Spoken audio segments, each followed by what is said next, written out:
So hello everyone, this is Jain. हमारे previous video के अंदर हम लोगों ने न्यूक्लियर पावर प्लांट के थोड़े बहुत बेसिक्स को कवर किया था। जैसा कि हम लोगों ने न्यूक्लियर पावर प्लांट की बेसिक डेफिनेशंस को कवर किया था। उसके बाद में हम लोगों ने फर्टाइल फिजाइल मटेरियल्स, फ्यूजन और फिजन के बारे में और nuclear chain reaction etcetera topics को डिस्कस किया था। अब जो है हम लोग हमारे सिलेबस के हिसाब से जो इंपॉर्टेंट टॉपिक है systematic arrangement of nuclear power plant, उसे डिस्कस करने वाले हैं।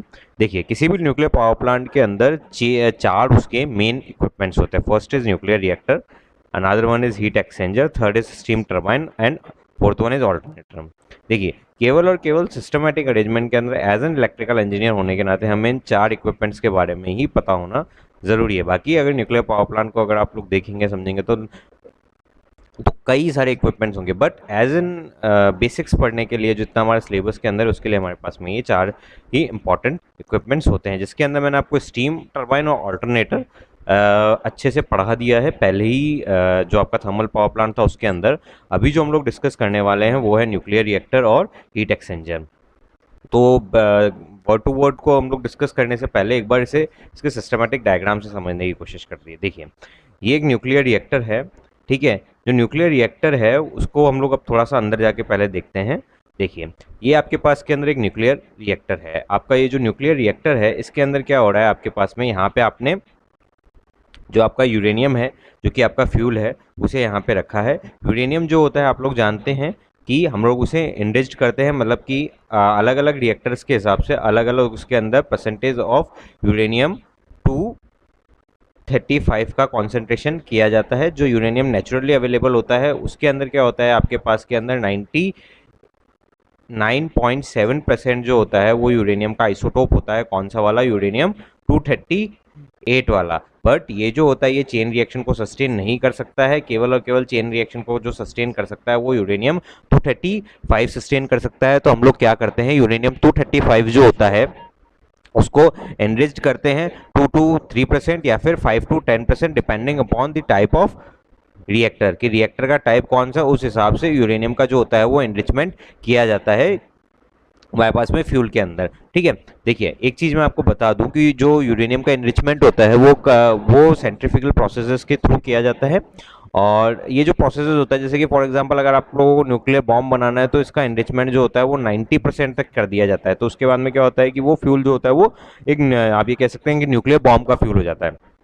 तो इसी तरीके से जितना ज़्यादा इसका कॉन्सेंट्रेशन हाई होगा उतनी ही ज़्यादा जो यूरेनियम फ्यूल है उसकी एफिशिएंसी ज़्यादा हाई होगी। अच्छा, ये चीज़ हम लोगों ने चेन रिएक्शन के अंदर पढ़ी थी कि अगर हमारे पास में जो इजेक्टेड न्यूट्रॉन्स जो होते हैं, जो कि हम लोगों ने चेन रिएक्शन के अंदर पढ़े थे, उनकी स्पीड क्या होती है, काफ़ी ज़्यादा हाई वेलोसिटी होती है। तो उन्हें स्लो डाउन करने के लिए हम लोग क्या लेते हैं, मॉडरेटर्स काम में लेते हैं। जो कि क्या होता है कि जो फास्ट न्यूट्रॉन्स जो निकल रहे होते हैं यहाँ पे, उन्हें क्या कर लेता है, वो एब्जॉर्ब कर लेता है अपने पास। उन्हें क्या करता है कि जैसे ही न्यूट्रॉन यहाँ से निकलेगा तो वो इनसे टकराएगा और उसकी जो स्पीड होगी वो काफ़ी ज़्यादा कम हो जाएगी।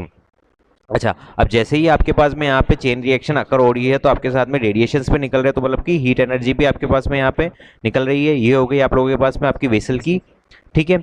ये हो गई आपके पास के अंदर आपकी प्रेशर वेसल, ठीक है। इसके बाद में यहाँ पे क्या होता है कि कुछ कंट्रोल रोड्स काम में ले जाते हैं। इन कंट्रोल रोड्स का काम क्या होता है कि जो आपके पास के अंदर एक्सेस ऑफ न्यूट्रॉन्स जो निकल रहे हैं उन्हें एब्जॉर्ब करेगा। आप सपोज करिए कि आपके पास के अंदर क्या होता है कि ये चेन रिएक्शन को कंट्रोल करता है। सपोज किया कि अगर ये जो आपके पास में कंट्रोल रॉड्स है इन्हें अगर हम लोगों ने ज़्यादा नीचे उतार दिया तो क्या होगा, आपके पास के अंदर की न्यूट्रॉन्स जो होंगे वो डायरेक्ट ये जो कंट्रोल रॉड्स होती है इन्हें एब्जॉर्ब करती जाएंगी। तो क्या होगा, एक लार्ज अमाउंट ऑफ न्यूट्रॉन्स जो होंगे उन्हें ये एब्जॉर्ब कर लेगा। अब अगर हम इन्हें ज़्यादा ऊपर कर दिया तो क्या होगा कि ज़्यादा फ्री न्यूट्रॉन्स हमारे पास में अवेलेबल होंगे। तो ऑब्वियस चीज़ है कि जो रिएक्शन की जो स्पीड है वो काफ़ी ज़्यादा बढ़ जाएगी, तो काफ़ी ज़्यादा एनर्जी हमारे पास के अंदर रिलीज होगी। तो ऑब्वियसली चीज़ है कि ज़्यादा हीट एनर्जी रिलीज होगी तो ज़्यादा स्टीम हमारे पास में बनेगा, और जितना ज़्यादा स्टीम बनेगा उतना ही ज़्यादा हमारे पास में पावर जनरेशन होगा, ठीक है। तो इसके अंदर क्या पढ़ लिया हम लोगों ने, कंट्रोल रॉड्स के बारे में देख लिया, मॉडरेटर के बारे में देख लिया, यूरेनियम फ्यूल के बारे में देख लिया। अच्छा, अब ये जो हीट एनर्जी यहाँ पे रिलीज होगी वो हीट एनर्जी जो हमारी स्टीम के पास में है वो भी तो कोई ना कोई लेके जाएगा। तो उसको ले जाने के लिए जो हम लोग यहाँ पे जो फिलिंग करते हैं उसकी फिलिंग क्या करते हैं हम लोग,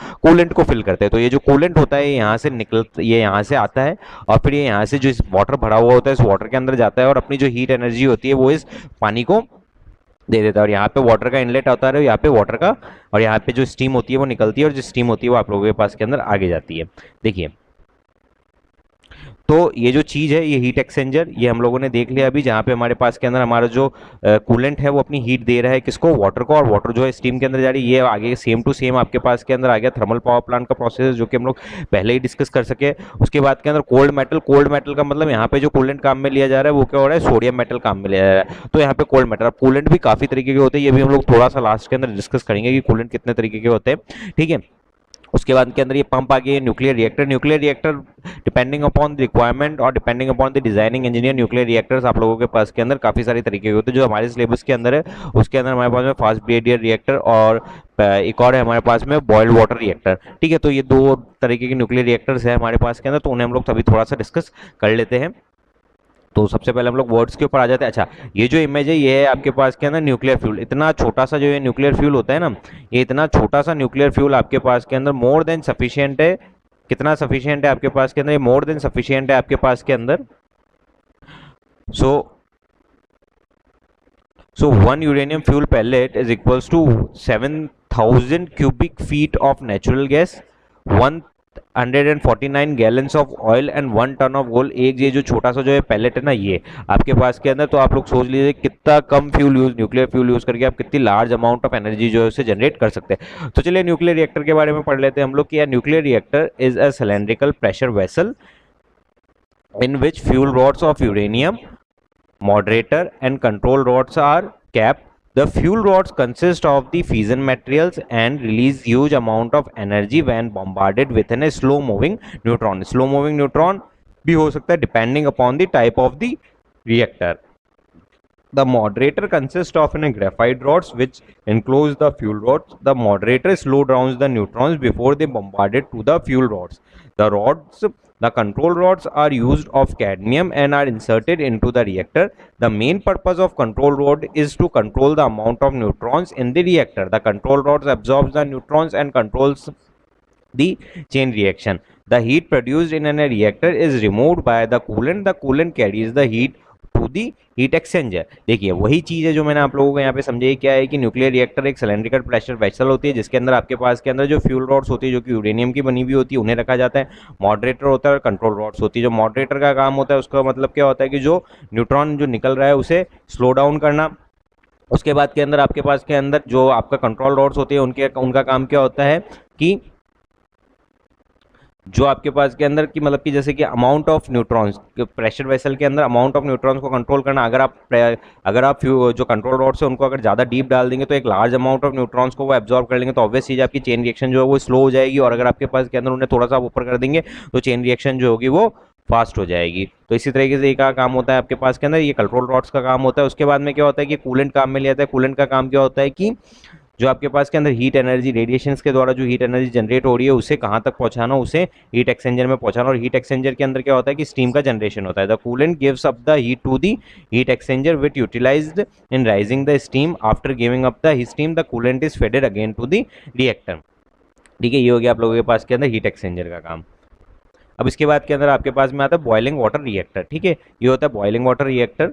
इसके अंदर क्या होता है आपके पास के अंदर, in a boiling water reactor enriched uranium oxide is used as a fuel as a steel pressure vessel. ठीक है, ये जो प्रेशर वेसल होती है ना, ये प्रेशर वेसल किसकी बनी हुई होती है? ये प्रेशर वेसल आप लोगों की स्टीम की बनी हुई होती है। इन्हें direct cycle it is a direct cycle reactor. ये डायरेक्ट साइकिल रिएक्टर होता है। इसका मतलब क्या होता है कि यहाँ पे क्या होता है कि डायरेक्टली इसके अंदर पानी भर दिया जाता है और ये जो डायरेक्टली यहाँ से क्या होता है कि स्टीम निकलती है और ये स्टीम सीधा जाके टरबाइन को हिट करती है। उसके बाद के अंदर ये वापस आके यहाँ पे ये प्रोसेस चलता जाता है। मतलब कि जो कूलेंट होता है वो आप लोगों के पास के अंदर क्या हो गया, जो कूलेंट हो गया वो आप लोगों के पास के अंदर वही वाटर हो गया। The generated steam in the reactor itself and this steam passed throughout the turbine and condense and return to the reactor. In the view of an direct cycle there is a danger of an radioactive contamination of the steam. Ordinary water is used as a coolant and an moderator shows an a boiling water reactor. ठीक है, mainly questions क्या आ गया कि boiling water reactor के अंदर आपके पास के अंदर क्या होता है कि जो मॉडरेटर होता है वो भी ऑर्डिनरी वाटर ही होता है और आपके पास के अंदर जो कूलेंट होता है वो भी ऑर्डिनरी वाटर ही होता है। और इसके अंदर क्या होता है कि हीट एक्सचेंजर जो होता है वो है ही नहीं। ठीक है ना, जो पानी है वही आपके पास के अंदर क्या हो रहा है कि स्टीम के ऊपर डायरेक्टली जा रहा है, और इसके अंदर क्या होता है कि यहाँ पे आपके पास में जो रेडिएशन है उसके लीकेज का खतरा रहता है, और यही चीज़ यहाँ पे बताई गई है। जो तारापुर का जो एटॉमिक पावर स्टेशन है वो इसी टाइप का है, और because of a danger of an small amount of an fissile material passing along with an coolant more biological protection is necessary, no one should go within the 3 meters of the turbine when it is operating. The advantage of this reactor is small pressure vessel, high steam pressure and overall efficiency of this is about 33%। ठीक है, इस reactor की जो efficiency होती है वो about 33% के आसपास होती है। अच्छा, अब फास्ट ब्रीडर रिएक्टर, अब फास्ट ब्रीडर रिएक्टर को आप लोग पढ़ लीजिए। सबसे पहले तो ब्रीडर वर्ड का मतलब आप लोग समझिए। इसका मतलब कि ये है कि कुछ ना कुछ तो ये ब्रीड करे, मतलब कुछ ना कुछ तो ये पैदा करे। और fast breeder reactor, fast word हम लोगों ने एक बार और पढ़ा था। फास्ट वर्ड कहाँ पे? चेन रिएक्शंस के अंदर। जब मैंने आप लोगों को चेन रिएक्शन का टॉपिक बताया तो वहां पे आप लोगों ने फास्ट वर्ड का मतलब सुना था। कहाँ आया था ये फास्ट रिएक्टर? ये वर्ड आया था फास्ट रिएक्टर यहाँ पे। इसके अंदर क्या है आपके पास के अंदर कि आपके पास के अंदर यहाँ पे है कि जो यूरेनियम 238 जो आइसोटोप होता है, जो कि आपके पास के अंदर नेचुरली 99.23% है, ये क्या होता है कि आपके पास के अंदर एक हाई अमाउंट ऑफ न्यूट्रॉन्स को अपने अंदर एब्जॉर्ब कर लेता है। और ये हम जानते हैं कि 238 जो है वो चेन रिएक्शन को सस्टेन नहीं कर सकता है। तो अगर ये चेन रिएक्शन को सस्टेन नहीं कर सकता है तो हमारे पास में क्या हो रहा है कि न्यूट्रॉन जितने भी होंगे वो सभी एब्जॉर्ब कर लेगा, तो चेन रिएक्शन सस्टेन ही नहीं हो रही, तो हमारे पास में कंटिन्यूस प्रोसेस रीजनरेशन का हमें मिलेगा ही नहीं। तो अब उसको करने के लिए हम लोग क्या करते हैं कि हमारे जो 235 है उसकी कॉन्सेंट्रेशन क्या होती है, हम लोग 5 to 10% तक कर देते हैं यूरेनियम के अंदर, और उसकी बात के अंदर क्या होता है कि वो फास्ट जो न्यूट्रॉन जो निकल रहा होता है उससे वो एब्जॉर्ब कर लेता है। तो वही प्रोसेस यहाँ पे काम में लिया जाता है। इस पावर प्लांट की डिजाइनिंग कुछ हिसाब से करी जाती है कि जो फ्यूल रोड्स होती हैं उसके अंदर यूरेनियम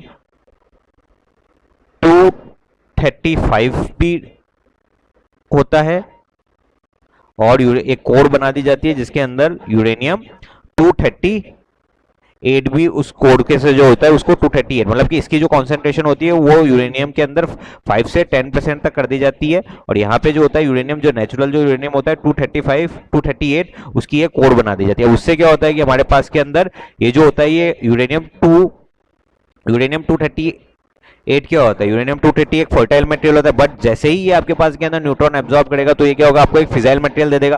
तो हमें यहाँ पे क्या होता है, ये जो कोर होती है, ये जो ब्लैंकेट होती है यूरेनियम 238 की, ये जो ब्लैंकेट होती है यूरेनियम 238 की, जब इससे आगे न्यूट्रॉन टकराता है तो यहाँ पे क्या होता है, हमें एक फिजाइल मटेरियल मिलने लग जाता है। और वो फिजाइल मटेरियल क्या होता है, हम लोग कहीं ना कहीं के ऊपर आगे जाके यूज कर लेंगे एज ए न्यूक्लियर फ्यूल। तो इस पूरे फास्ट ब्रीडर रिएक्टर के अंदर सेम वो का वही प्रोसेस है, बस थोड़ा सा क्या है कि इसके अंदर आपको डबल कोर और डबल हीट एक्सचेंजर बना के दिया जाता है।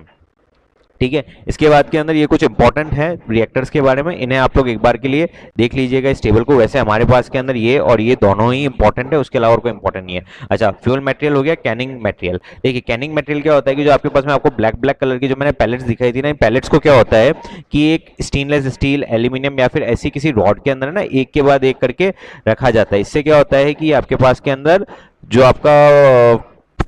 आपका कूलेंट है वगैरह उसके साथ में क्या हो, डायरेक्टली मिक्स ना हो। ठीक है, इसलिए क्या किया जाता है, इसकी कैनिंग करी जाती है। कैनिंग को थोड़ा सा और देख लेते हैं। ठीक है, सॉरी, उसकी क्या होती है, कैनिंग करी जाती है। उसकी क्या होती है, आप लोगों के पास के अंदर कैनिंग करी जाती है। कूलेंट सबके अंदर अलग अलग होता है। किसी के अंदर आप लोग CO2 एज ए कूलेंट काम में ले रहे हैं, किसी के अंदर आप लोग डायरेक्ट वाटर को, और कहीं पे आप लोग सोडियम को एज ए कूलेंट काम में ले रहे हैं। ठीक है, कूलेंट का प्रेशर वगैरह ये है। और उसके बाद में मॉडरेटर कहीं पे क्या है, ग्रेफाइट रॉड से, यहाँ पे वाटर है, यहाँ पे वाटर है। और हाँ, ये चीज जरूर ध्यान रखिएगा कि फास्ट ब्रीडर टाइप जो न्यूक्लियर रिएक्टर्स होते हैं इनके अंदर हम लोग मॉडरेटर काम में नहीं ले रहे होते, क्योंकि यहाँ पे हमें क्या होता है कि फास्ट न्यूट्रॉन्स की जरूरत होती है, जो कि आगे जाके हमारे पास में किसके साथ में रिएक्शन करेंगे, यूरेनियम 238 के साथ के अंदर रिएक्शन करेंगे। सो आई होप कि इतना सा ही आप लोगों को इसके अंदर पढ़ना था। इससे ज्यादा न्यूक्लियर पावर प्लांट के अंदर और ना ही तो सवाल पूछे जाते इस लेवल के ऊपर, और ना ही ज्यादा हम लोगों को डिस्कस करने की जरूरत है। सो आई होप कि आप लोगों को जो भी थोड़ा बहुत ब्रीफ डिस्कशन था वो आप लोगों को अच्छा लगा होगा और समझ में आया होगा। So thank you very much.